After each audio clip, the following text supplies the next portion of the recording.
Alam nyo, pagkatapos kong mabinyagan sa pananampalatayang ito, malaking problema dumating sa bahay namin. Nagkawatak-watak kami lahat. Mabuti ba ang Diyos? Nung tinanggap mo ang pananampalatayang ito, bigla kang nagkasakit. Mabuti ba ang Diyos? Nung tinanggap ang pananampalatayang ito, namatayan ang isang kapatid.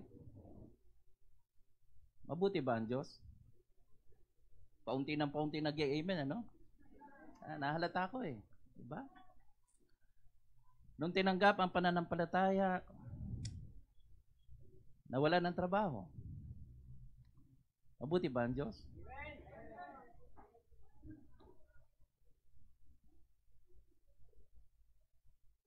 Nung tinanggap ang pananampalataya, imbis na kasaganahan, puro kahirapan ang nangyari. Question, mabuti ba ang Diyos? Oh, come on. Taas ang kamay ng gustong kahirapan. Diba? Wala? Oh, yun. Ilan? Taas ang kamay na okay lang magkasakit. Diba? Halos wala. Taas ang kamay na okay lang na mawalan ng trabaho. Diba? Wala. Alam nyo, ang ganda ng pangako ay pag tinanggap mo si Kristo sa iyong buhay, kasaganahan ang darating. Diba? Huwag na tayong maglokohan.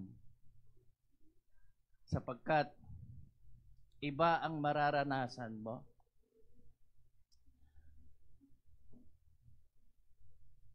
Pero kaya pa rin ba natin sabihin na God is good? Konti lang, di ba? Konti lang nagsasalita, di ba? So what's the problem? Kala ko ba pagka tinanggap ang Panginoong Hesukristo, puro blessing? Di ba? Pero hindi nyo ba alam na, hindi nyo ba nabasa sa banal na kasulatan? Blessed are the poor, for theirs is the kingdom of God. So blessing din pala yung pagiging poor. Pero ganun pa man, ganda rin ang awit kanina. We are released from slavery, freedom. Tinanggal ang shackle, ang kadena. Siyempre masaya tayo. But it is not yet the end of the process. May proseso ang Diyos kung bakit nakakaranas tayo ng ganito. I hope this morning ay makita ninyo kung paano kumilos ang Diyos sa ating buhay. What do you expect from God? Okay? So, sa inyong sarili, ipagdasal mo na sana ay maging pagpapala ang mensaheng ito ngayong umagang ito. In Jesus' name we pray. Amen. Pwede na po tayong maupo.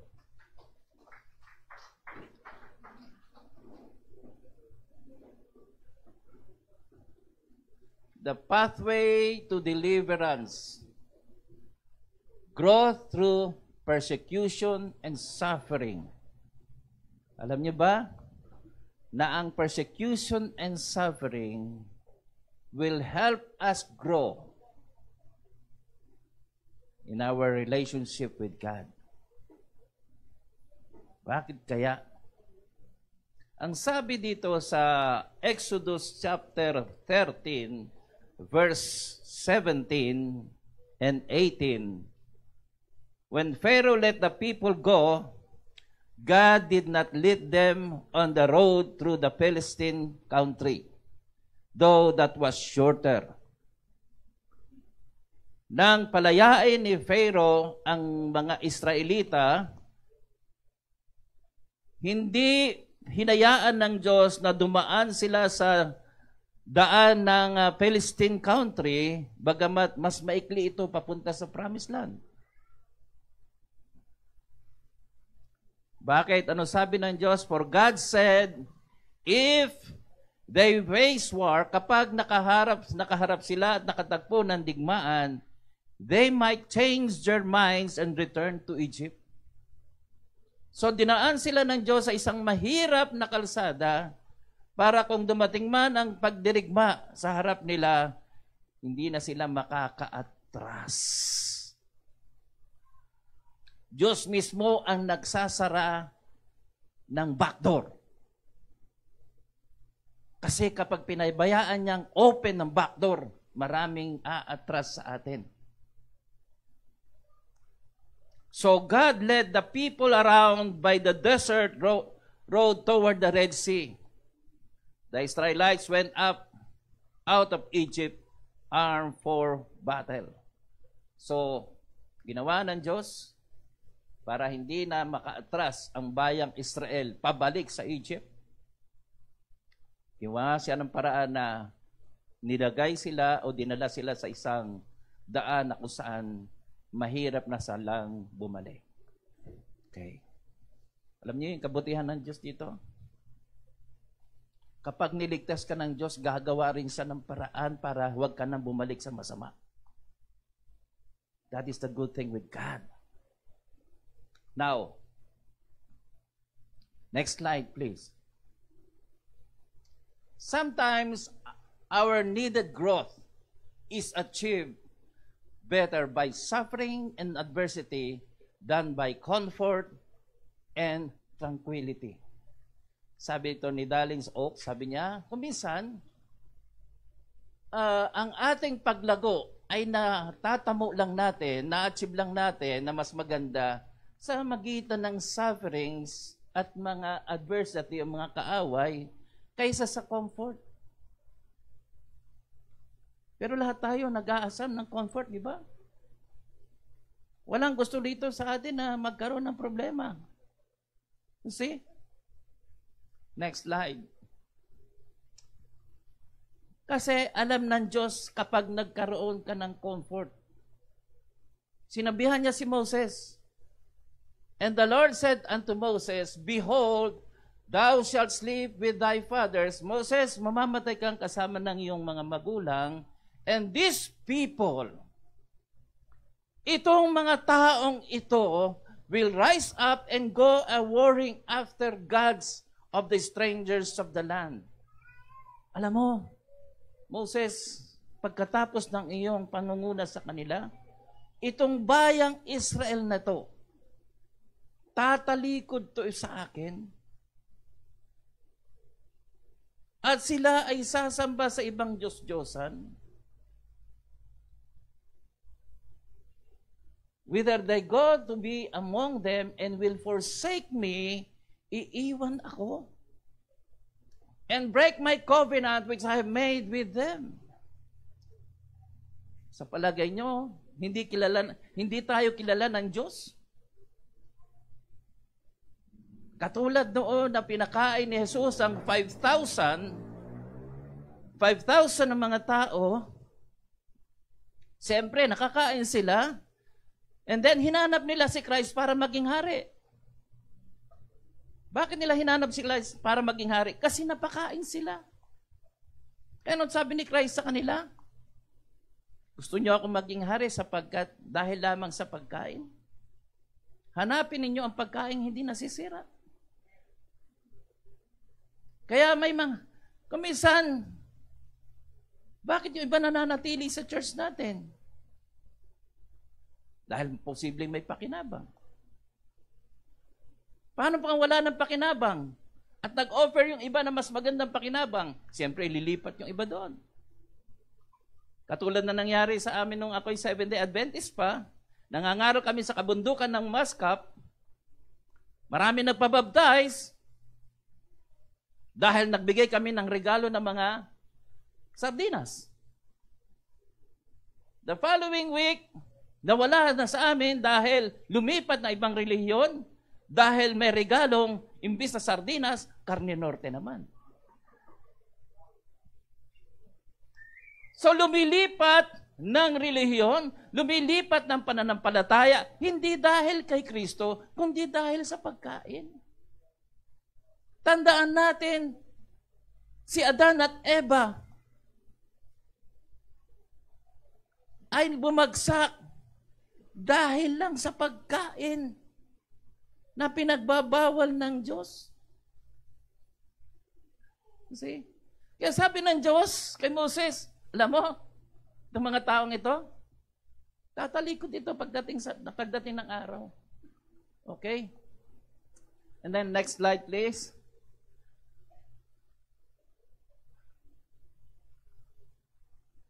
Deuteronomy 31 verse 17, on that day, I will become angry with them and forsake them.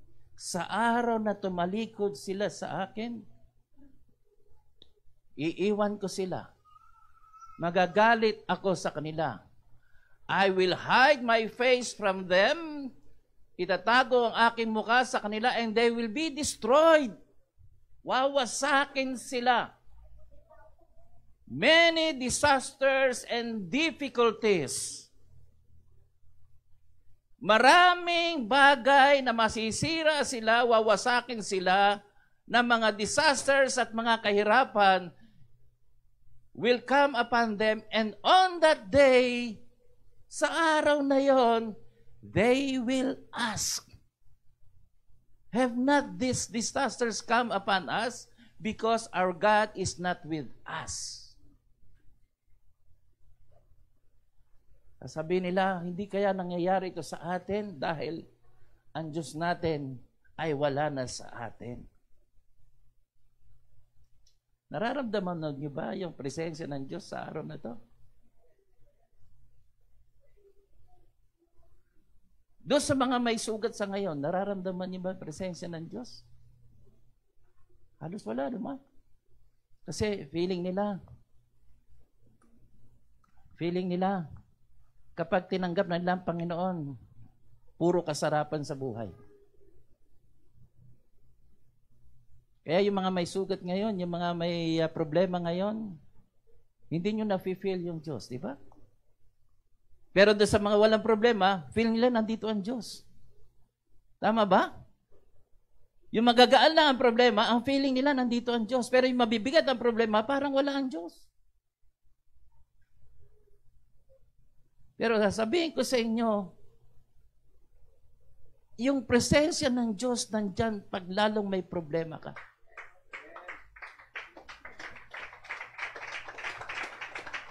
Bakit kaya pinapahintulutan ng Diyos ang mga problema? Akala ko ba pag nandyan na ang presensya ng Diyos, okay na lahat, maganda na lahat.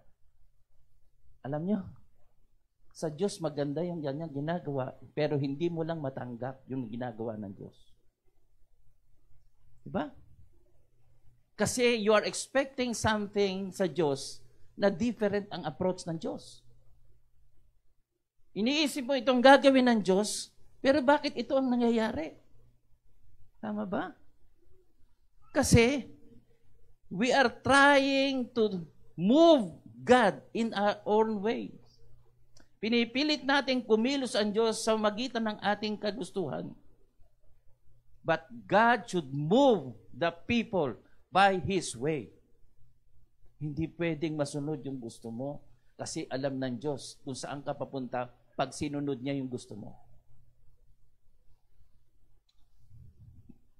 Next slide. Sabi nga ulit ng Diyos sa verse 20, when I have brought them into the land flowing with milk and honey, kapag dinala ko na sila doon sa lupain na kung saan bumubukal ang gatas at ng pulot, the land I promised on oath to their forefathers, ang lupain na pinangako ko sa kanilang mga ninuno, and when they eat their fill and thrive, kapag nabusog yan sila, alam ng Diyos, they will turn to other gods and worship them, rejecting me and breaking my covenant. See? Mamaya makikita natin na hindi lahat tayo pagsasamahin ng Diyos. May mga ihihiwalay ang Diyos. Magkakaalaman dito. sa pangyayaring ito. Meron, nung ako'y nandun pa sa kabilang pananampalataya, yung anak niya tinamaan ng kidlat. Simula noon, hindi na siya nagsimba.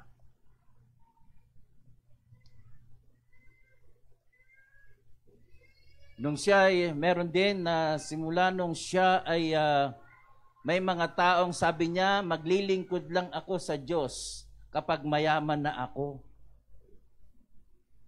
Yun ang naging katwiran ko noon. Mag-focus na ako sa Diyos pag yumaman na ako. Ang nangyari, nilubog ako ng nilubog ng Diyos. Hanggang sa wala kami matirhan. Hanggang sa wala na kami makain. Yun pala ang dahilan para lalo akong maglingkod na sa Diyos. Inalis lahat ng pinagkakaabalahan ko.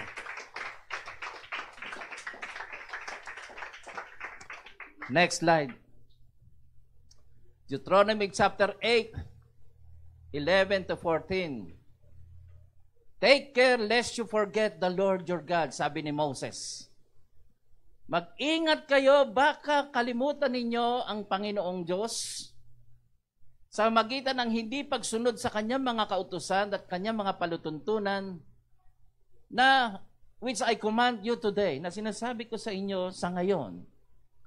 Lest when you have eaten and are full and have built good houses, kapag kayo nabusog, nakapagtayo ng mga magagandang bahay, abay, sarap yan nakapagpatayo ng magandang bahay. And live in them, and when your herds and flocks multiply, kapag subaganan may bahay ka ng sarili, ang iyong hanap buhay grabe ng kalago, and your silver and gold is multiplied, sabi doon sa Deuteronomy, and all that you have is multiplied, talagang nag-multiply talagang grabe ang sagana, then your heart will be lifted up. Yayabang ka. Mag-uumpisa ka ng magyabang. Ipapakita mo na yung maganda mong kotse. Ipapakita mo na yung maganda mong bahay. Ipapakita mo na lahat ng kasaganahan mo. Mag-uumpisa ka ng magyabang at sasabihin mo sa iyong sarili, salamat sa Diyos, pero sa totoo lang, believe ka sa sarili mo.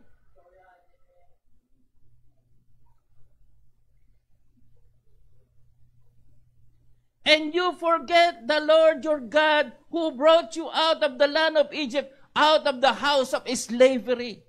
Makakalimutan mo na niligtas ka lang talaga ng Diyos. Siya lang ang naghatid sa iyo palabas. Bakit? Bakit makakalimutan? Kasi natabunan ng iyong kasaganahan. Natabunan ng iyong mga tagumpay ang nangyayari sa buhay mo hanggang sa malimutan mo unti-unti ang Panginoon. Tuwing linggo ka na lang sumasamba. Pero yung 6 na araw mo, nakafocus ka doon sa kabuhayan mo. See? Sabi ito ng Diyos sa Israel. Hindi lang ito applicable sa Israel. Applicable din ito sa atin. Bakit?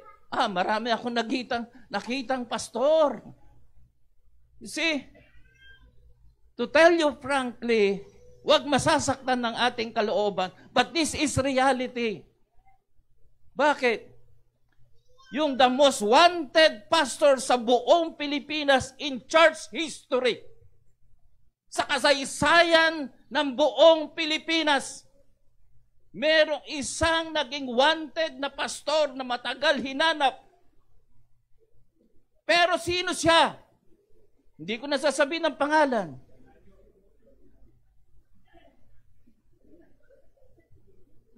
Pero ano ang kanyang pananampalataya? Oneness of God din siya. Dati siyang Pentecostal. Yan ang masakit doon. Nag-i-speaking in tongues din siya. At pagkatapos noon, baptized in Jesus' name din siya.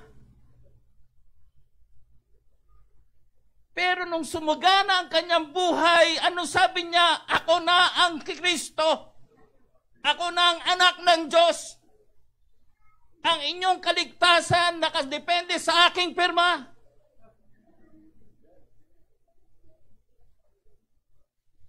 Kaya mag-ingat tayong lahat.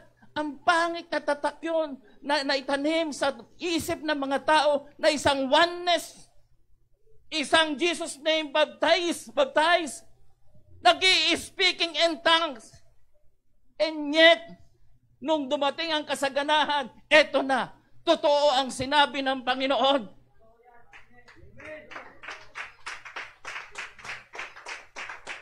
Isang malaking kasiraan sa atin yun. Ang pare, hindi naging most wanted sa buong Pilipinas. Ito ang malungkot sa buhay natin. Nasisiraan tayo. Sino ba yan? Oneness yan. Sino ba nagpapako kay Christ? Mga oneness din. Kaya sabi nga sa 2 Corinthians chapter 13 verse 5, examine yourself if you're still in faith.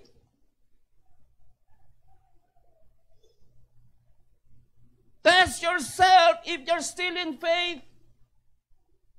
Kasi maliwanag ang sinasabi ng Diyos even sa Israel.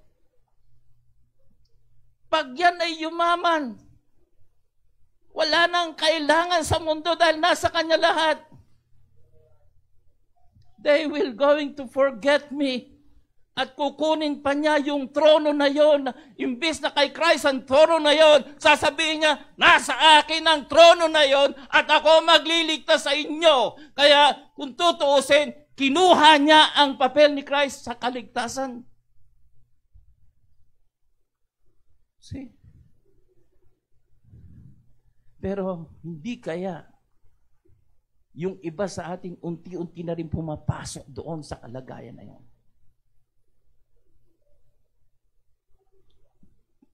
Isang masamang mantsa sa ating lahat yun.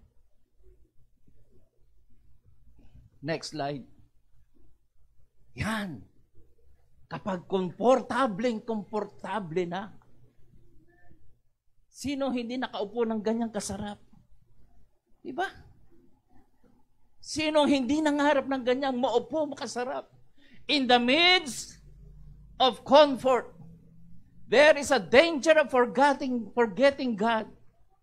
Moses warned the people that once they experienced material blessings, they might be tempted to become self-sufficient and forget their dependence on God, the very one who delivered them from Egypt. See? Next slide.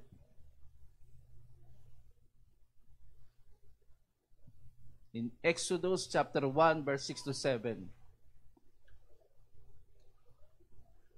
Joseph died and all his brothers and all that generation, but the sons of Israel were fruitful and increased greatly and multiplied and became exceedingly mighty so that the land was filled with them.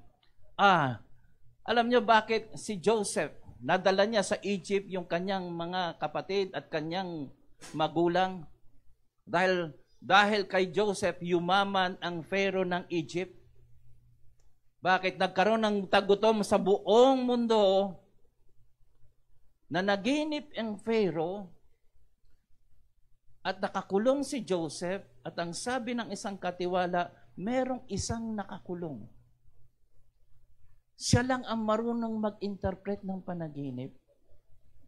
At pinatawag niya si Joseph at pinaliwanag ni Joseph na magkakaroon ng 7 taong sagana at 7 taong kahirapan. At sa sobrang kahirapan, malilimutan mo yung kasaganahan. Kaya sabi ng Pharaoh kay Joseph, okay, dahil ikaw lang ang nakapag-interpret ng dreams ko na ito, ikaw ang gagawin kong pangalawa sa aking kaharian at magpasimula kang mag-ipon ng lahat ng pagkain. At dahil doon sa kahirapan ng buong mundo, binenta ng mga tao ang kanilang mga ari-arian, binenta rin nila ang kanilang sarili at naging slave sa Egypt. Dahil sa pangyayaring yon, nagtiwala ang Pharaoh kay Joseph at yumaman ang Pharaoh dahil kay Joseph. Now, sa pagyamang yon, siyempre, yung tiwala malaki. Kaya nung sabi ni Joseph, pwede bang yayain ko ang aking buong pamilya, buong aking angkan, at patitirahin ko po dito sa Egypt? Pwede bang ibigay mo sa amin ang Goshen? Sabi ng Pharaoh, yes. Papuntahin mo dito. At sabi doon, abay sumagana sila. They become fruitful, increased greatly, and multiplied, and became exceedingly mighty. So that the land was filled with them. So sumagana sila sa Egypt. Next slide. And then what?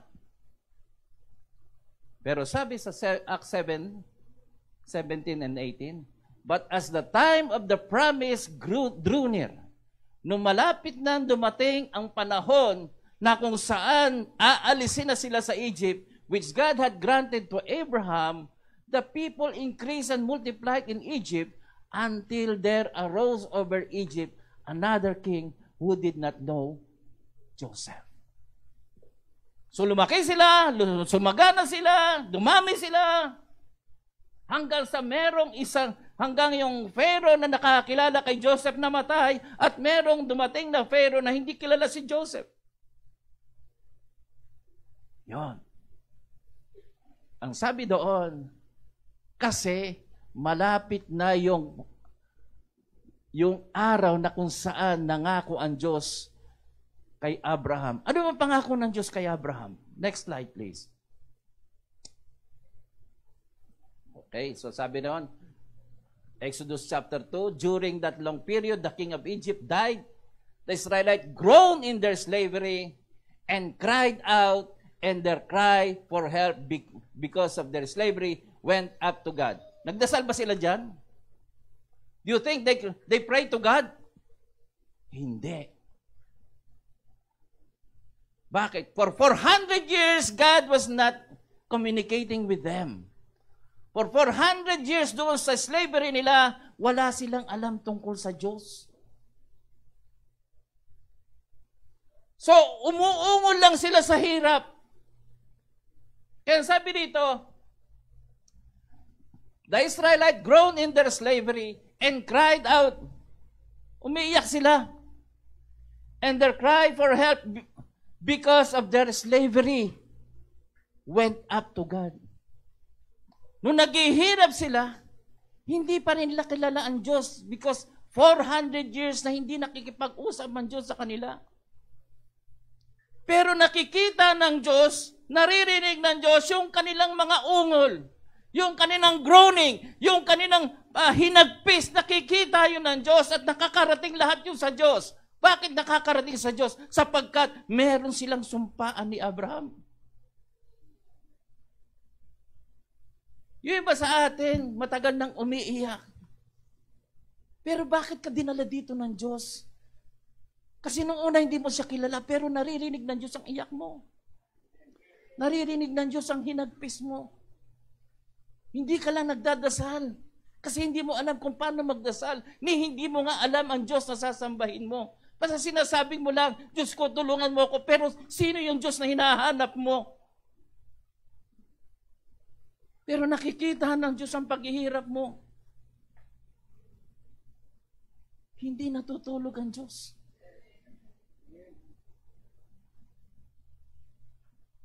So God looked on the Israelites and was concerned about them. Next slide. Ito kasi yung covenant ng Diyos kay Abraham. Hindi magkaanak noon si Abraham. Matanda na siya, wala silang anak dahil baog pa ang kanyang asawa. Pero sabi ng Diyos, okay, Abraham, bibigyan kita ng anak. Isang anak. Then the Lord said to him, know for certain, sigurado lang ito, Abraham, that for 400 years, your descendants will be strangers in a country not their own, and that they will be enslaved and mistreated there. Abraham, bibigyan kita ng anak. Pero tandaan mo, yung kanilang, yung lahi na yan, yung mga ipapanganak na yan, sinabi na ng Diyos kay Abraham yon. Magiging alipin sila at i-intrigue sila ng masama.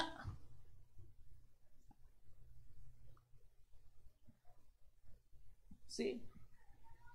Kaya nung dumating yung araw na ililigtas na sila, ayon sa pangako ng Diyos kay Abraham, yun na.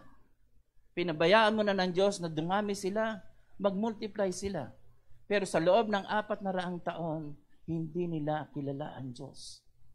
Maging si Moses nung tinanong siya, sino nagdala sa iyo para maging hari ka namin? Sino nagdala sa iyo para maging judge ka namin? Hindi siya makasagot kasi si Moses hindi pa rin kinakausap ng Diyos. Okay, next. Pero sabi niya, itong Egypt na to, but I will punish the nation that has enslaved them, and in the end, they will come out with great wealth. Parurusahan ko yan. Pero lalabas sila sa Egypt na may dalang malaking kayamanan.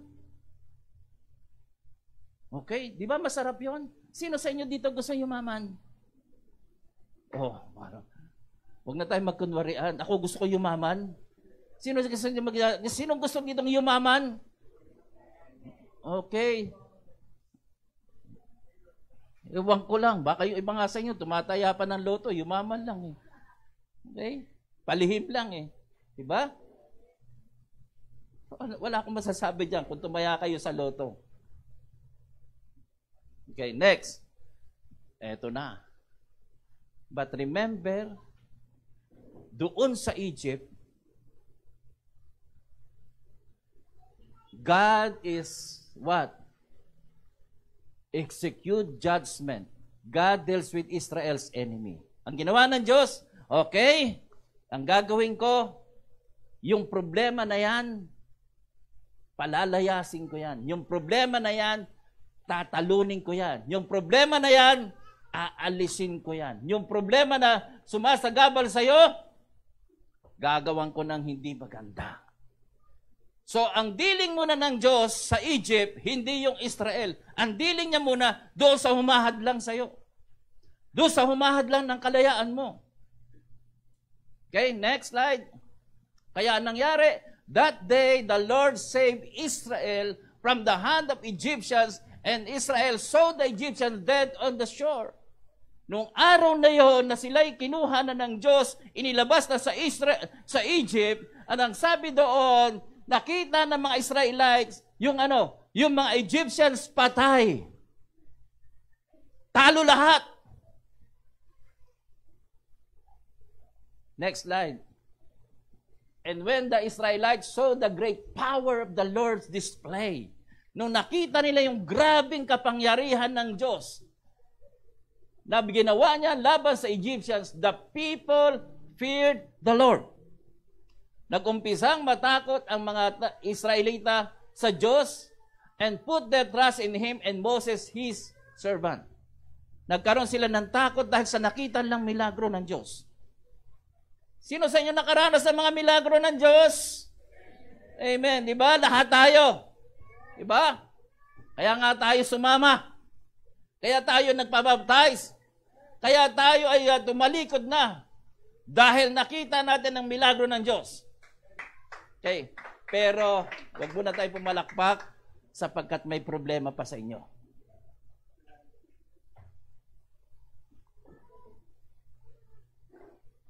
Inayos muna ng Diyos ang mga Egyptians laban sa Israel. Okay, next slide. Okay, nakita ninyo. Ito yung kinakanta natin kanina. Okay, freedom! Tama! Freedom! Tinakanta natin yan, di ba? No more shackle! Okay, wala na lahat yun. Napansin natin, iba-ibang mga mukha ang nandito. May umiiyak sa saya, may natutuwa. Lahat yun. Sobrang saya nila. At sa Exodus chapter 15, nag-aawitan sila ng pagtatagumpay. A shout of victory. Diba? Victory. Tama. But that is not yet the end of the process. Hindi pa doon nagtatapos ang proseso ng Diyos. Masaya lang tayo dahil inalis tayo ng Diyos sa kalaban natin. And then what? Next slide. Ito ang kahalagahan ng baptism. This is how baptism is important. Bakit? Sabi ni Pablo, for I do not want you to be ignorant. Ayaw kong maging ignorante kayo dito. Out of the fact, brothers, that our forefathers were all under the cloud and that they all passed through the sea. They were all baptized into Moses in the cloud and in the sea. They all ate the same spiritual food and drank the same spiritual drink, for they drank from the spiritual rock that accompanied them, and that rock was Christ. You see, mapapansin ninyo. You will notice, makikita ninyo, doon sila pinasimulang pakainin ng spiritual food. Hindi sa Egypt. Doon sila pinainom na spiritual drink. Hindi sa Egypt. Doon sumama sa kanila yung rock na si Christ. Doon sumama sa kanila ang Panginoon ng gusto. Hindi sa Egypt. Kaya tandaan natin, ano ang epekto ng baptism? Kapag ikaw ay tumanggap at nabaptize ka, doon magpapasimulang pakainin ka ng Diyos ng kanyang mga salita. Doon kanya pasisimulang samahan kahit saan ka. Doon kanya pasisimulang makainom ng tubig ng buhay. Hindi sa Egypt. Kaya kung meron pang hindi nabaptize dito, brothers and sisters, tanggapin natin si Kristo sa ating buhay. Magpapasimula kang pakakainin ng Diyos ng salita niya. See, alam niyo, nung tinanggap ko ang baptism in Jesus' name, nung tinanggap ko ang baptism sa Holy Spirit,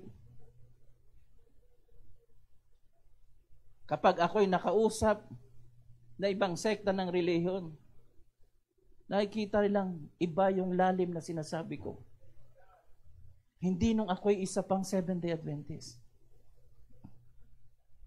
Dalawa yung baptism na tinanggap. They were all baptized na Moses in the cloud and in the sea. Sa tubig at sa cloud. Yung cloud represent the Holy Spirit. The sea is the water.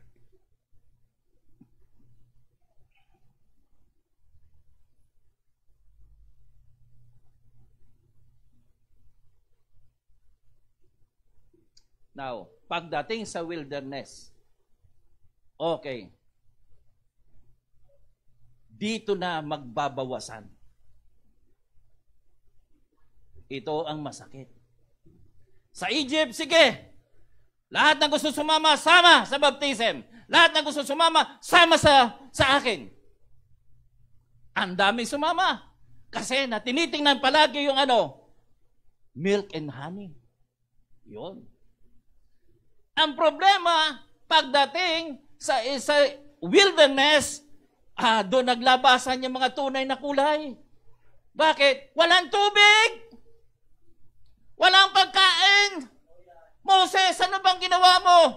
Ang sarap sa Egypt, yung mga pagkain namin. Dinala mo kami dito sa kawalan. Ano bang meron sa wilderness? Di ba wala? Walang pagkain. Kaya nung nabaptize, nawalan ka ng pagkain. Nung nabaptize, nawalan ng inumin. Nung nabaptize, walang tulugan. Walang higaan, walang masarap na bahay. Doon ka dinala ng Diyos. Pero mabuti ba ang Diyos? Nung ikaw pagkatapos mabaptize, nagkagulo-gulo buhay. Kasi alam ng Diyos kung sino yung hindi niya talaga pararatingin doon sa lupang pangako. Akala lang natin, masaya na tayo. Freedom, yes. We are freed from slavery. Pero hindi pa tayo, karapat-dapat pumasok sa lupang pangako. Kaya nga, sabi ni David Bernard, yung 3 stages of salvation, you are saved, you are being saved, and you will be saved.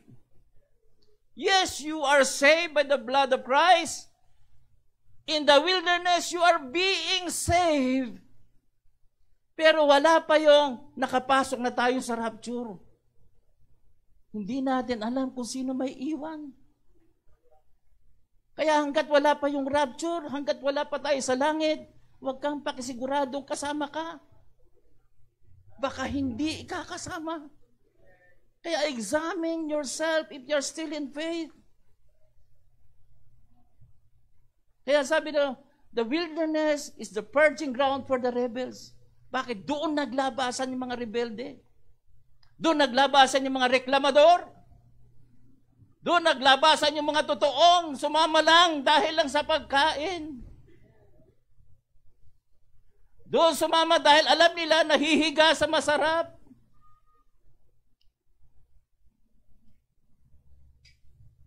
Pero doon sa wilderness, doon binagay ang 10 utos. When the Lord finished speaking to Moses on Mount Sinai, He gave him the 2 tablets of the covenant law, the tablets of stone inscribed by the finger of God. Diyos na ang sumulat. Sa lahat ng parte ng Bible, ito lang ang sinulat ng daliri ng Diyos.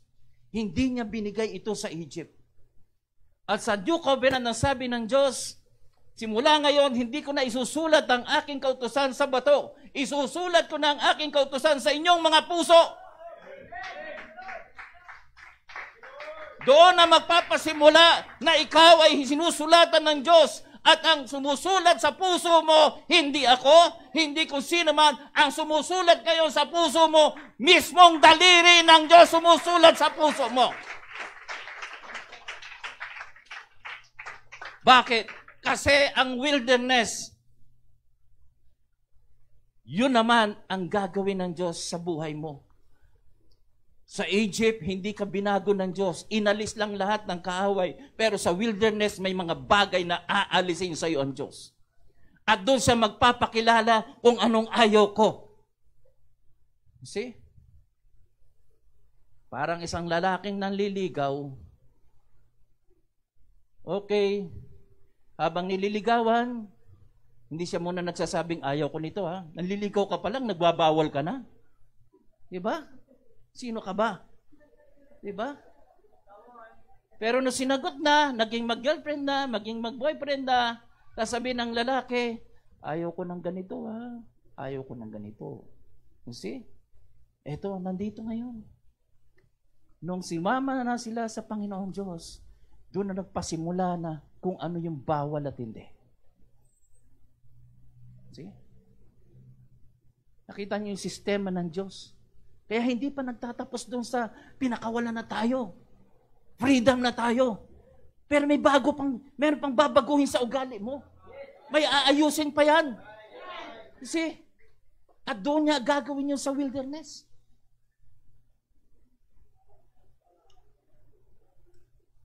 Para saan yung pera? Diba, umalis sila maraming kayamanan, dala-dala. Ang problema, kailangan ba ng kayamanan o pera sa wilderness? Walang tindahan doon, tandaan nyo. Walang palengke. Wala ka. Hindi, kaya lumalabas doon, yung perang yan, yung mga gintong yan, walang gamit sa panahon na ikaw binabago ng Diyos. Yung iba akala kasi babaguhin ng Diyos kasabay ng pera ka, ng pera mo. Pero kung tutuusin, pinapakita dito ng Diyos, babaguhin kita, aayusin kita, kahit wala kang pera, dahil hindi mo kailangan ng perang yan sa kaligtasan.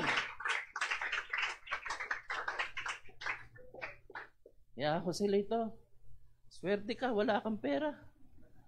Pero unti-unti kang binabago ng Diyos. Diba? Oo, diba? See? Yung iba dyan, sinasabay, pera at wilderness. Tandaan ninyo, sa mata ng Diyos, habang kasama mo ang Diyos, mga kapatid, pera walang silbi. Aanuhin mo ang pera kung may sakit ka forever. Aanuhin mo ang pera kung ang sakit mo, katulad ngayon si Willie Ong, di ba, balitang-balita, may cancer siya. At ang cancer niya ay kakaiba sa lahat ng cancer. Malaking tumubo sa kanya na 13 by 16 centimeter doon sa likod ng kanyang puso at sa gitna ng puso at ng kanyang spinal cord. Hindi na maoperahan yun. Malaking wawasakin sa katawan niya. Pero mayaman ba siya? Yes. Marami bang kinikita sa kanyang vlog? Yes. Ikaw ba may kinikita, Joselito? Wala. You see?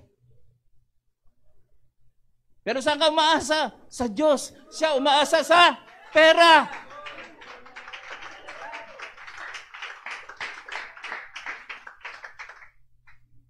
Kung tutuusin, yung pera pa nga na yan, yung ginto na yan, ang ginamit pa nila sa paggawa ng Diyos-Diyosan. Diba? Anong sabi? Okay. And Aaron said unto them, break off the golden earrings which are in their ears of your wives, of your sons, and your daughters, and bring them unto me. At anong ginawa? And then, what? Then they said, these are your gods, Israel, who brought you out of Egypt. Ginamit nila yung pera. Ginawa nilang Diyos-Diyosan. Mga kapatid, kung ikaw ngayon na slave ng pera, may problema ka sa Diyos. Kasi pagdating mo sa lupang pangako, mga kapatid, habang ikaw'y palakbay sa lupang pangako, never na magagamit mo ang pera na yan kung tutusin. Dahil sa pera, maraming nawala sa pananampalataya, maraming yumabang, maraming nasira ang buhay. Pero ang mahalaga sa Diyos, yung puso nating lahat. Gusto niyang ayusin lahat yan. Kasi nung umalis tayo sa Egypt, nung inalis tayo sa kasalanan, mga kapatid, nandun pa rin ang kayabangan natin. Pero gusto ng Diyos, unti-unti kitang baguhin. Pati kayabangan mo, aalisin ko.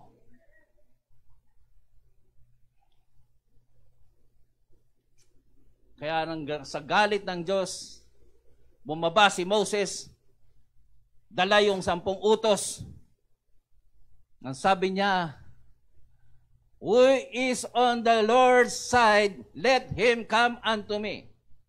Sino man ang nasa Panginoon, nasa side ng Panginoon, lumapit siya sa akin.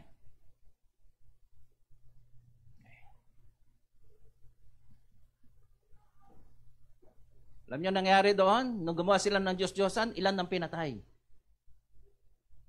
He said unto them, thus says the Lord, the God of Israel, every man of you put his sword upon his thigh, and go back and forth from gate to gate in the camp, and kill every man his brother, and every man his friend, and every man his neighbor. Patayin lahat yan. Ilan ang namatay? 3,000.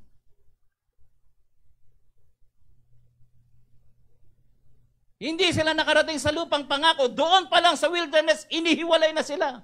Pinagpapatay na sila. Ano nangyari? Ayon sa Hebrews chapter 3 verse 16 or 19, who was it who rebelled against me? Marami kasi nagrebelde kay Moses sa Diyos. Even though they heard his voice, kahit narinig na nila ang tinig ng Diyos. Wasn't it the people Moses led out of Egypt? Hindi ba ito yung mga taong nilabas ni Moses mula sa Egypt?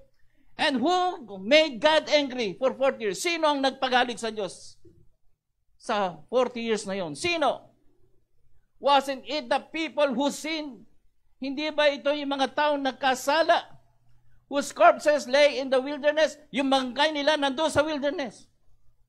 At napatunayan na nga ng archaeologists, nakahukay sila na kung saan maraming mga namatay doon sa wilderness. Katunayan na totoo ang pangyayari ng Exodus. And to whom was God speaking when He took an oath that they would never enter His rest? Sino ang sinabihan ng Diyos na kailanman hindi na sila makakapasok sa kapahingahan? Sino? Wasn't it the people who disobeyed Him?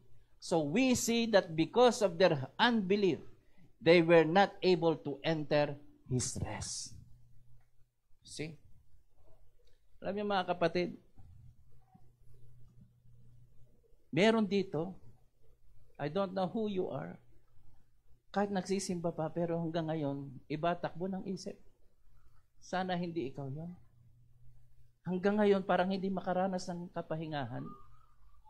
Kahit may pera, kahit may hanap buhay, pero parang hindi makaranas ng kapahingahan, brother. Pero meron ditong kahit walang pera, pero pahingan-pahinga ang isip. Di ba masarap yun? Ha? Kahit walang pera sa bulsa, pero ang isip niya sagana. Kasi bakit? Kasi sabi nga ng Diyos, sino yung hindi makaramdam ng kapahingahan? Yung sino hindi makaramdam ng peacefulness? Sino ito? Yung mga nag-disobey, mga rebelde, mga reklamador. Mga walang tiyaga. 40 years nilang ginawa yon sa Diyos.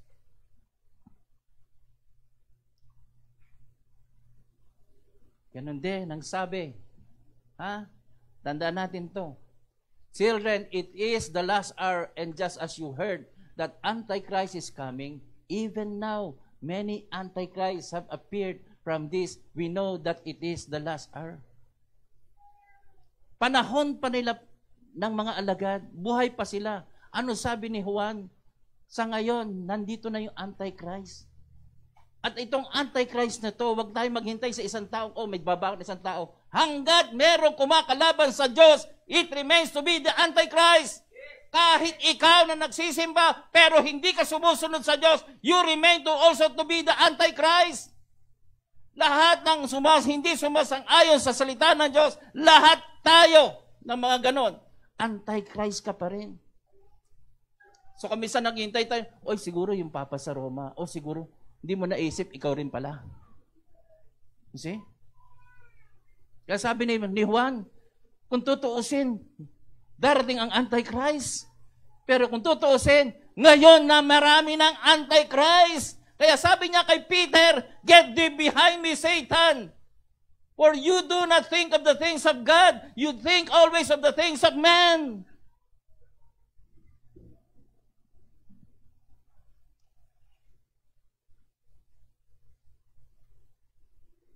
Okay? Kaya dito, may kusang aalis. Hindi ko alam kung sino dito. Bakit? Sinabi rin ni Juan sa 1 John chapter 2 verse 19. They went out from us, nagsialis sila galing sa atin. But they did not really belong to us, sapagkat hindi naman talaga sila sa atin eh. Bakit? For if they had belonged to us, kung sila'y talaga sa atin, they would have remained with us. Hindi sila alis. Kung talagang kakampi natin sila. But they're going. Pero yung dahil sa kanilang pag-alis, ipinapakita lang that none of them belong to us. Kaya huwag tayong magtampo, huwag tayong maasar, huwag tayong manghina kung may lumalabas sa atin, sapagkat ito yung mga pinapakita ng Diyos na hindi lahat yan kasama sa kaligtasan. Sana hindi tayo yon.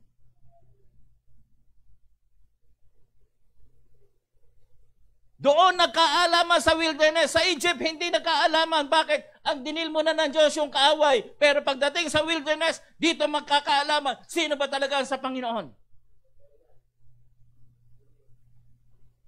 See?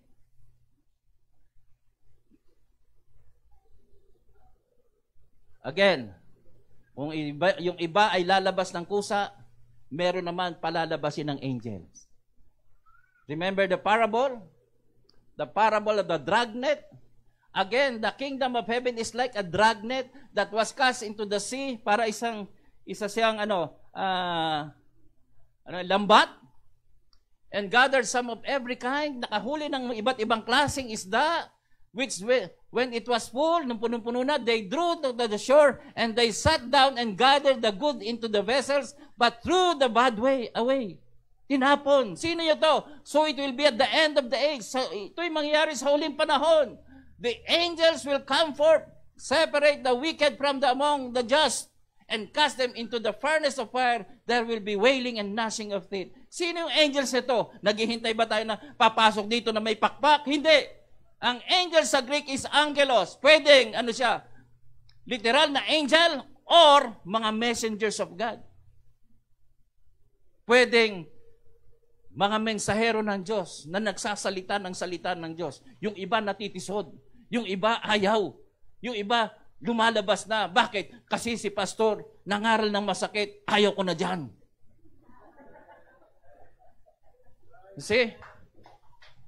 Kasi si kapatid natisod ako sa kanya. Ayaw ko na dyan.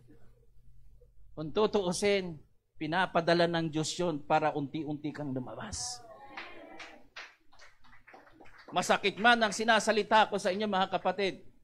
Pero tandaan ninyo, yung ating title kanina, the pathway to the deliverance is by suffering and persecution. May nagsabi sa akin, Pastor Joe, hindi ka ba nangihina sa mga pinagagawa sa inyo ng mga kasamahan natin? Sabi ko, lalo nga ako lumalakas eh. Okay? Noon pa naman kasi, bata pa ako, ang katwiran ko, nakikitira lang ako, Joselito, nakikitira lang ako. Iba ako mga twiran eh. Kung ayaw nyo sa akin, kayo umalis. Hindi ako alis dito. Ibang klase, di ba? Ba? Ganun sa church natin. Kung asar kayo sa akin, mag-alis kayo. Ako hindi aalis. Di ba? Pakialam ko. See? Lalo kung alam mo na nandito yung tunay na pananampalataya, ba't mo pababayaan na umalis ka? Okay? Umalis sila. Bakit? Ang iniisip ko palagi, ang church is the church of God. Hindi mo ito pag-aari. Hindi ito pag-aari ng pastor. Hindi ito pag-aari ng mga kung sino mga presbyter. Pag-aari ito ng Diyos sapagkat yun ang katotohanan. You belong to the church of God. Not because of many people. You belong to the church of God because God has called you. You are mine. See? Ito matitisod. Gawin nila yung gusto nila. See? Pwede nga nilang palayasin. Kahit i-disfellowship nila ako, walang problema. Basta hindi ako disfellowship sa Diyos. Tama ba? Oo. Iba. Actually, nagmi-ministry ako doon sa mga independent na mga oneness. Baptized in Jesus' name. Mga independent sila. Pero nagmi-ministry ako sa kanila. At lulubin ng Diyos, this coming susunod pang Sunday, meron kaming baptism. Natatawa nga ako eh.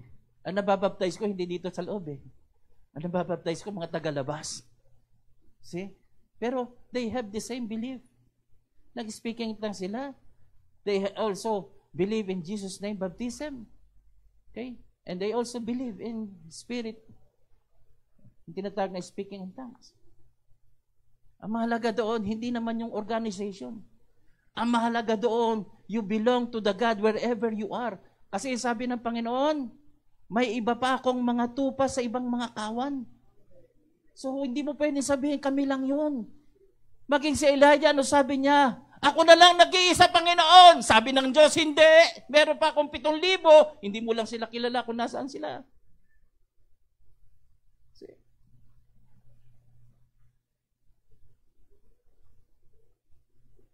Isa rin sa paraan. Kanina, nagkusang umalis.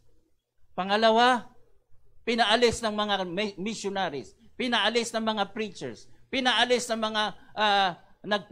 mga messengers of God. Pangalong paraan para mapalayas ka ng Diyos, iiwan ka na ng Holy Spirit. The Holy Spirit departs. 2 Timothy 3:13. Ano nangyayari sa kanila? Kapag wala ng Espiritu, while evildoers and impostors will go from bad to worse, deceiving and being deceived. Lalo silang nadideceive, lalo silang pasama ng pasama. Yun ang nangyari kay Haring Saul. Nung umalis na sa kanya ang Holy Spirit, hindi na siya marunong mag-pray, wala ng prayer, basahin ninyo. Hindi na siya nagko-consult sa Diyos. Hanggang sa pasama ng pasama ang kanyang buhay, hanggang nagpakamatay. Kung minsan, hindi naman tayo nagpapatiwakal eh. Ang ginagawa lang natin, unti-unti tayong humihiwalay na sa Diyos. Unti-unti na tayo bumabalik sa bisyo. Unti-unti umiinom ng alak, naninigarilyo. Ang tawag ka doon, suicide by installment. Hindi ka naman agad mamatay, pero inuunti-unti mo nang patayin ang iyong sarili. Suicide pa rin yun. Ha, Joselito? Tama ba? Okay. Sa wilderness, a place to be shaped in God's image. Actually, sa wilderness na yan, doon ka isi-shape ng Diyos ayon sa kanyang wangis. Okay? Kasi nung umalis ka, mayabang ka eh. Masaya lang tayo. Kita ko nga yung mga sayawan. Grabe ang sayawan sa mga conferences. Grabe. As if tagumpay na tagumpay. Pero nabago ba ang ugali nila? Yun pa rin. Meron nga akong kausap. Laging humihingi ng revival. Kasi walang pagbabago. Tuwing linggo, humihingi ng revival. Kasi tuwing linggo, darating dito, lupaypay sa kalokohan. Tapos hihingi ngayon ng revival. Ngayon na-revive ngayon. Pero hindi nagbabago. Paglabas, balik sa bisyo. Balik sa kalokohan. Pagdating ng linggo, revival na naman ang hinihingi ko. Mga kapatid, kung ikaw ay nananatili sa Diyos, ang revival, hindi mawawala yan. Patuloy yan. Revive ka palagi, araw-araw. Because you are being shaped in God's image. Sa wilderness, tinuruan sila kung paano mag-worship. Hindi tinuro saan yan? Sa Egypt. Ganito ninyo ako sasambahin. Okay? So nagkaroon sila ng takot. Hindi sila makapunta doon sa bundok na kung saan nandoon yung apoy ng Diyos. Hanggang dyan lang sila. They learn to worship God in such a way na ang pag-worship nila sa Diyos ay hindi dahil sa programa. Ang pag-worship nila sa Diyos ay dahil sa programa ng Diyos. In Exodus, you shall know that I am the Lord. Doon nagpakilala ang Diyos. Dapat ninyong malaman, ako ang Panginoon ninyong Diyos. At sa mamagitan ng tabernacle na to, you should worship me. At sa tabernacle na yon, may sistemang damit, may sistemang gawa, may sistemang kilos, may sistemang pag-alis ng kasalanan. Sometimes we are being shaped by our program. We are being shaped sa mamagitan ng kautusan ng mga tao. But in the wilderness, tinuruan sila, huwag kayong susunod sa iba't ibang mga kautusan na yan. Ako lang ang susundin ninyo, focus kayo sa akin, at gusto ko ng ganito, kaninyo ako sasambahin. Hindi pwedeng sarili mong pagsamba ang gagawin mo. Sa palagay nyo, tuwan-tuwa ang Diyos dahil pumapalakpak ka palagi. Tuwan-tuwa ang Diyos dahil kumakanta ka palagi. No. Ginagawa rin yan ng mga pagano. Ginagawa rin yung palakpak ng pagano. Ginagawa rin yung pinagagawa natin. Pero may hinahanap ang Diyos na isang tunay na pag-worship. And you should know that. So it's not the end of the process. Hindi pa tapos ang usapan dito. Ito na. Nakita ng Diyos nung umalis kayo sa Egypt, mayayabang kayo. Anong ginawa niya?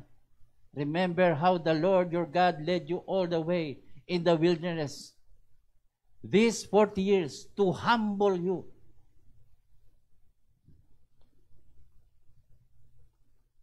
Para i-humble tayong lahat. Yes, magaganda mukha natin. Masaya.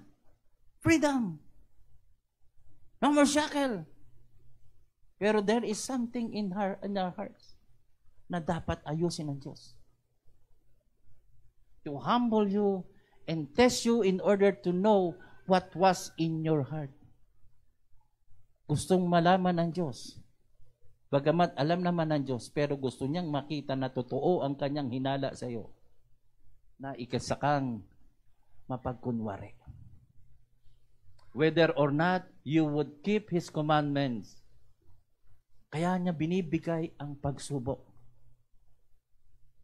Kaya kung bakit ka nagkasakit, sa kabila ng lahat na tinanggap mo na ang pananampalataya, kasi may gustong ayusin sa iyo ang Diyos. Kaya kanya pinaranas ng ano? And He humbled thee and suffered thee to hunger and fed thee with manna. Ginutom kita. Wala kang malapitan. Kasi gusto ng Diyos. Hindi lamang lumitaw kung anong laman ng puso mo, ng isip mo. Gusto niya ring alisin lahat ng kayabangan natin. Diba? No, sabi nga niya, kapag kayo'y napuno, nag-multiply, yumaman, mag-uumpisa ng mawala sa Diyos yan. Pero ang gusto ng Diyos, okay, hindi mo kailangan ng pera. Pero kung tutuusin, gugutumin kita. Kasi may gustong alisin na masamang ugali sa atin ng Diyos. Sino sa inyo dito na willing na dumaan sa mga ganong proseso ng Diyos? Okay? Lahat ng mga mayayabang, taas ang kamay. Oh, huwag niyo sabihin wala kayong kayabangan. Mapagpakumbaba ba kayo? Ha? Lahat ng mayayabang, taas ang kamay. Okay. Diba? Ako, tumataas ang kamay ko, mayabang ako eh. Oh. Kaya gusto ko yung ganito. Mapait yan, masakit ang pagbabagong gagawin sa atin ng Diyos. Pero ang kapalit noon, buhay na walang hanggan. Na maganda doon. At hindi lang yon. Para malaman mo that He might make thee know that man does not live by bread alone. Na dapat malaman mo na ang tao ay hindi lamang nabubuhay sa tinapay, but every word that proceeded out of the mouth of the Lord, that man live. Doon natin maintindihan na ang buhay natin ay hindi lang nakasalalay sa tinapay na kinakain natin na literal, kundi doon din sa tinapay na nanggagaling sa salita ng Diyos. Kaya kung ikaw ay napunta rito dahil lang sa tinapay na literal, may problema ka, kapatid.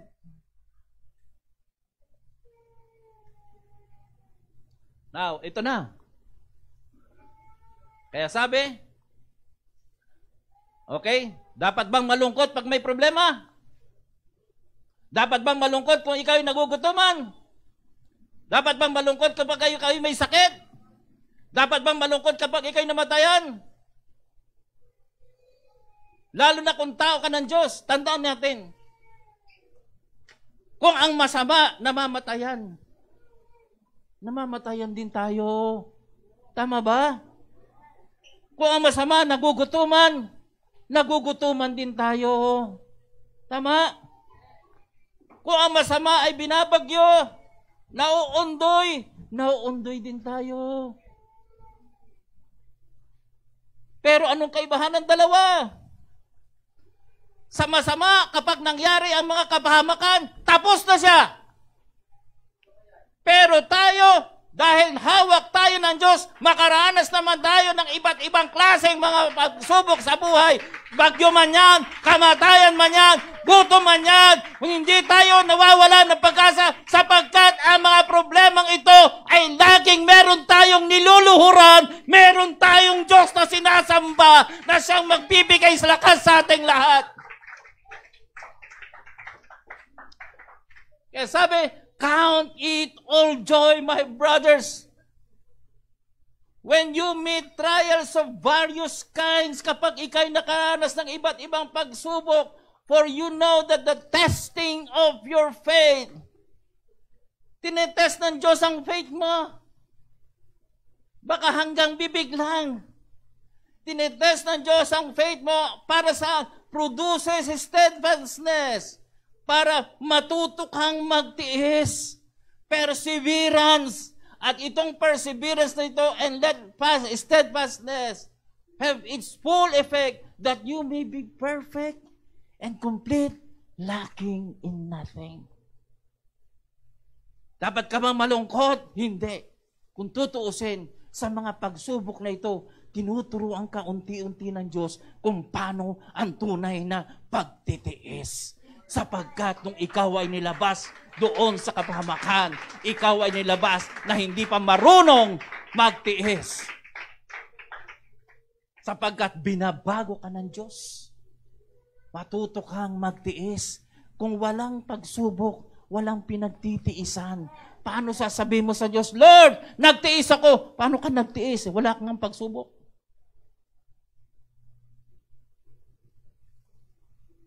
So that you may be perfect. Di ba sabi ng Diyos, you must be perfect. Because I am perfect. Paano ma-achieve yun?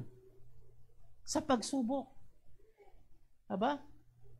Kasi nire-require ng Diyos yung you must be perfect. Bakit? It is God's standard. It is the character of God. It is the image of God. Yung kanyang perfection. At gusto ng Diyos na marating mo yun. Sa papanong paraan? Sa pagsubok ko sa lito. You see? Incomplete and nothing. Lacking in nothing. Trials and suffering lead to spiritual growth. And maturity, which is part of God's plan for His people. Romans chapter 5, verse 3 to 5. Not only that, hindi lang yun. But we rejoice, sabi ni Pablo, hindi lang sa James sinasabing, count it pure joy, but even in Paul, sabi niya sa Romans, but we rejoice in our sufferings. Knowing that suffering produces endurance. And endurance produces character. And character produces hope. Kita nyo, stage by stage, saan ka dinadala ng Diyos? Yes, sufferings, para matuto kang magtiis. Ang pagtitiis, nagde-develop ng character mo. Kaya kapag na-develop yung character mo, kahit anong paninira sa'yo, hindi ka natitinag. Kahit anong gawin nila sa'yo, hindi ka nasasaktan. Kaya ako hindi naniniwala sa matitisurin. Ang natitisod lang yung mga bulag. Ang natitisod lang yung mga sanggol sa pananampalataya. Bakit? Mismong paa nila, natitisod sila yung mga sanggol. Hindi ba? Kung isa wala namang harang, natutumba. Pero yung taong may character of God, kahit ang dami mong ilagay na harang dyan, kahit puro tisod ng gagawin niya, dahil hindi naman siya bulag at siya ay mature, kaya niya lang talunan yan, kaya niya lang lampasan yan, kaya niyang maalis doon sa kalagang yon. Kaya, sino dito matitisurin? Palagay ko, kaya wala nagtaas ng kamay kasi yung nawala na dito, yun ang natisod. Diba? Kaya kayo hanggang ngayon nandito. Kasi hindi kayo natitisod sa mga pinagsasabi ko. Diba? Natisod ba kayo sa pinagsasabi ko? Hindi, diba? Kung natitisod ka, may problema ka, kapatid. Okay?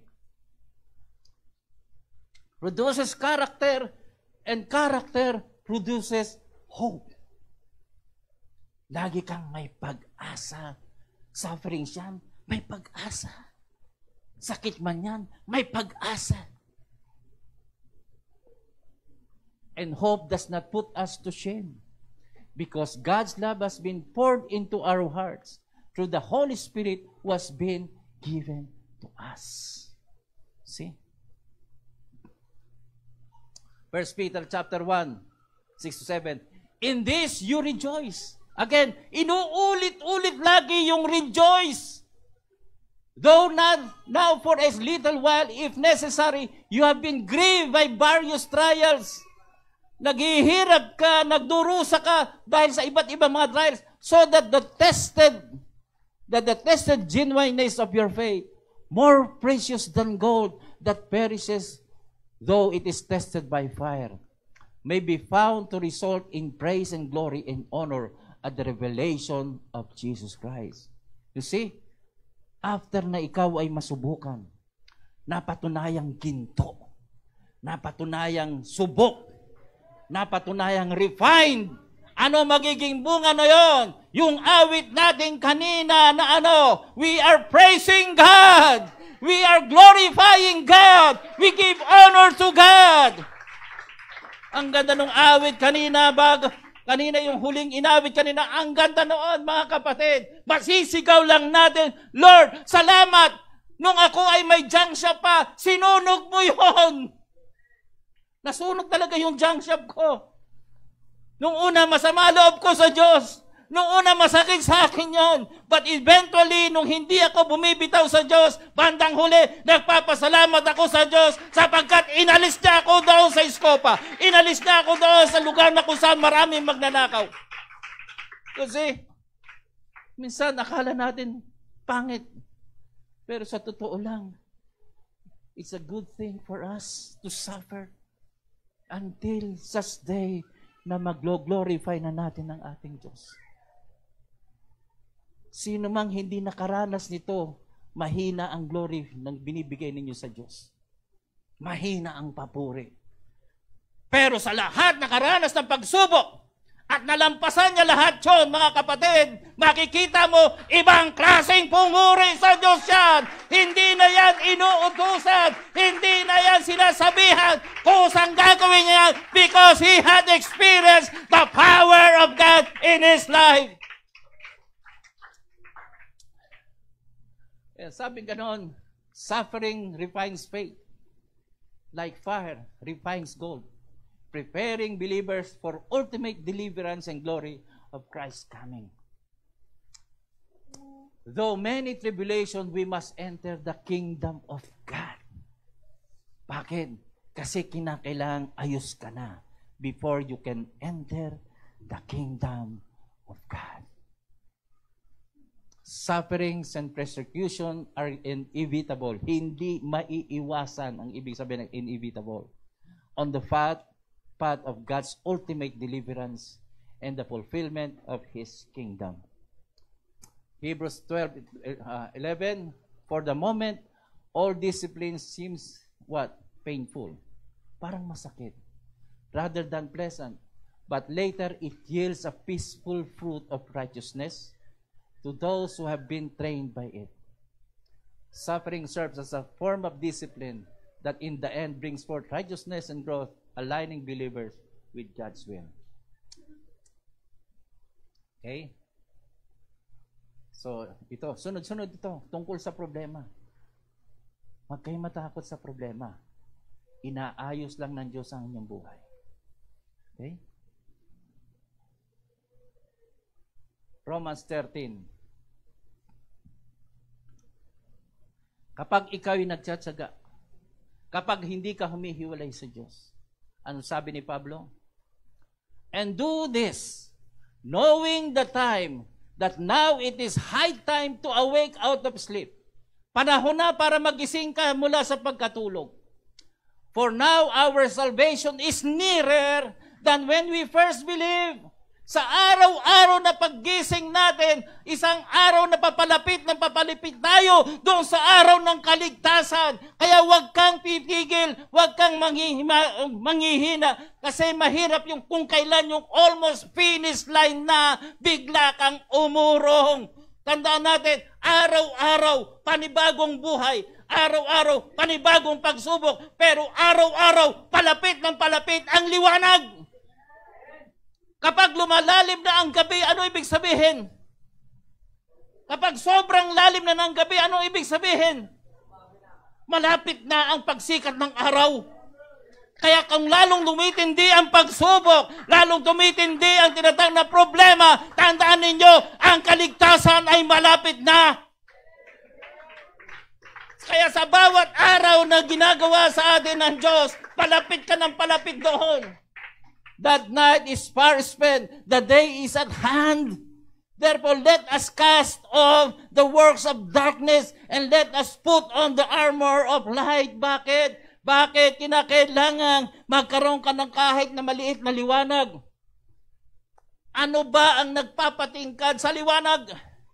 Sa ngayon, hindi ka napapansin, kapatid. Ang napapansin lang kami mga preacher. Pagkatapos ng preaching, kakamayan nyo ako.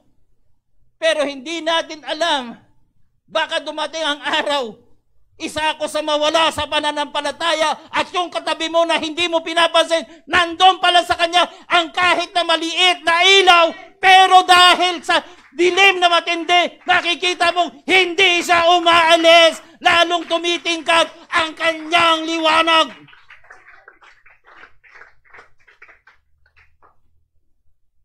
See?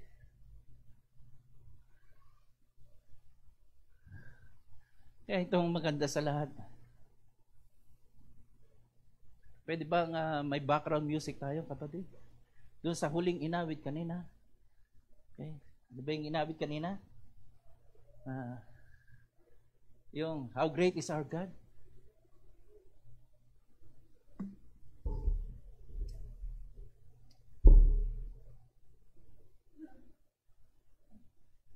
Na kailangan pati yung damdamin natin maisama natin dito sa panawagang ito.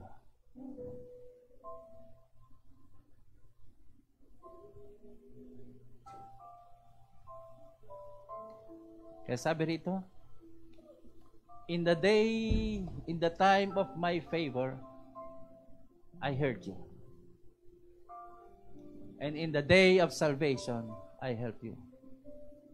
Pag sinabing in the day of my favor, pinakinggan kita. Ano ba yung favor? It is the grace of God. Grace of God is what? Unmerited favor. Sa panahon na binubuhos ko ang aking biyaya, sa panahon na binibigay ko yung aking biyaya, pinakinggan ko ang iyong hibig. Pinakinggan ko ang iyak. Pinakinggan kita. Kung tutuusin, wala kang dahilan para iligtas kita. But in the day of my favor, sa araw ng aking habag, sa araw ng aking biyaya, pinakinggan kita kahit hindi mo ako hinahanap. Dahil kahit hindi mo ako kilala, pinakinggan ko kita. Katulad ng Israel, habang sila'y nagdurusa, they are crying, but they do not know where is God. They are groaning, and yet they do not know where is God. But in the days of God's favor, I heard you. And in the day of salvation, hindi mo kayang masave, tinulungan kita.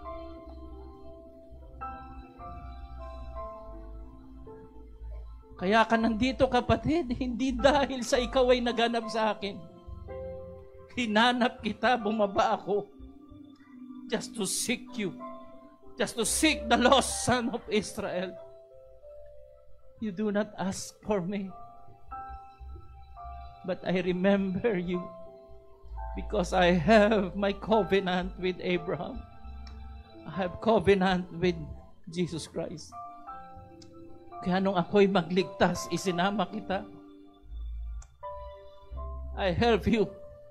I tell you, now is the time of God's favor. Hindi bukas. Hindi kahapon. Ngayon. Ngayon ay araw ng biyaya ng Diyos. At the more na nagkakasala ka, the more na pinalalaki niya ang kanyang biyaya sa iyo.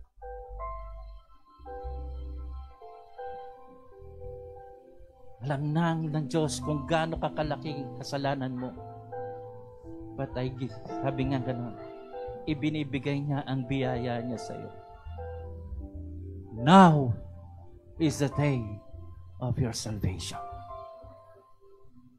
Hindi lamang doon sa pag-alis mo sa Egypt, pati nung tinuruan kita dito sa wilderness, hindi mo kailangan ng pera. Kahit panay ang dalikod mo, I give you that favor. The question is, who is on the Lord's side? Let him come unto me. Sino ang sa Panginoon? Meron bang gustong tumayo para sa Panginoon?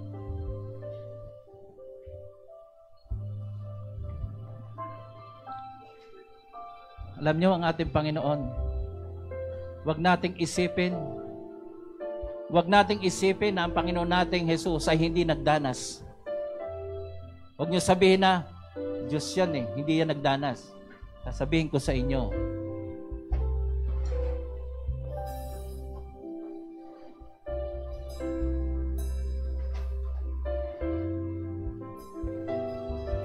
ang sabi sa kasulatan, Isaiah 53,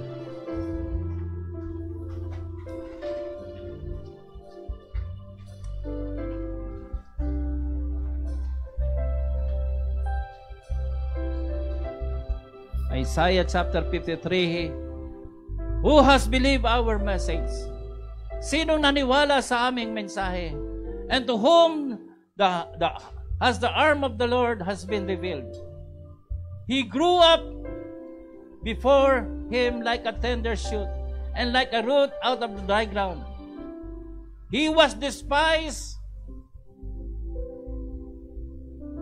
and rejected by men, a man of sorrow. He is despised, tinalikuran siya, tinanggihan ng mga tao. A man of sorrow, isang taong, isang Diyos, isang Kristo na sanay sa hirap, sanay sa kapigatian, and acquainted with grief. And we hid as it were our faces from him. He was despised and we esteemed him not. Brothers and sisters, nung sinabi ni Pablo, ni James, count it pure joy if you are suffering from different kinds of trials.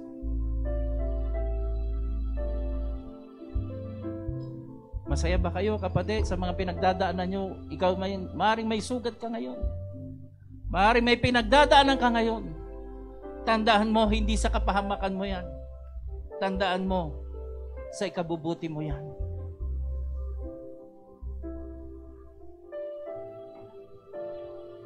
God is good. God is good all the time.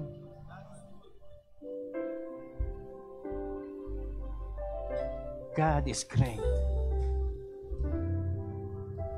Great is our God. Lahat na nakakaranas ng pagsubok, may pag-asa na kayo'y makalagtas sa lahat ng pagsubok na yan.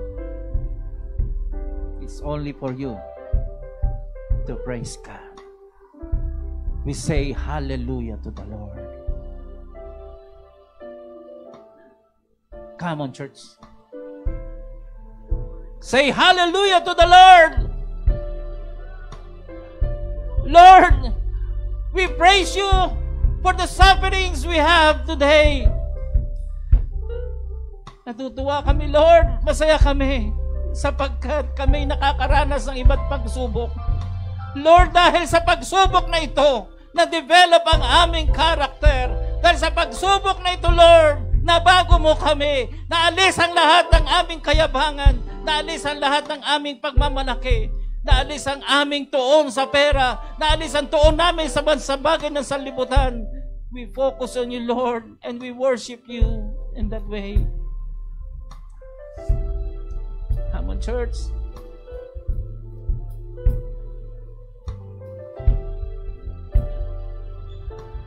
Thank you, Lord. Thank you, Lord. Lahat ng mga taong dumadanas ng pagsubok ngayon, lahat na may pinagdadaanan sa ngayon, lukuban nawa ng Diyos, ng Espiritu Santo ang iyong puso. Hilingin mo sa Diyos, Lord, maraming salamat. Salamat, Lord, sa mga pagsubok na ito. Salamat, Lord, at ako'y natutuwa na binabago mo unti-unti ang bayang ito. Lord, salamat sa mga kabiguan. Salamat, Lord, sa kawalan. Salamat, Lord, dinala mo kami sa wilderness. Salamat, Lord, na dinala mo kami sa kawalan. Ipinakita mo lang, Lord, na sa mamagitan ng kawalan ay nandun ang iyong presensya. The presence of the Lord is in the wilderness. The presence of the Lord is in sufferings. The presence of the Lord, and while you are in sick, in hardship, in difficulties, the presence of the Lord is there. Nung ikaw ay mabaptize, pinakain kita, sabi doon, when you were baptized through Moses sa dagat at alapaap, then God began to speak with you in spiritual things. Nakipag-usap na siya ngayon sa iyo. Nag-reveal na siya sa iyo. Sinamahan ka niya kahit saan ka mapunta. Hindi ka iniwan ng Diyos. Inalis lang niya ang masasamang ugali mo. Inalis lang niya ang mga bagay na hindi karapat-dapat sa kanyang kaharian. Binago ka ng Diyos. So huwag kang matakot sa lahat ng pagsubok.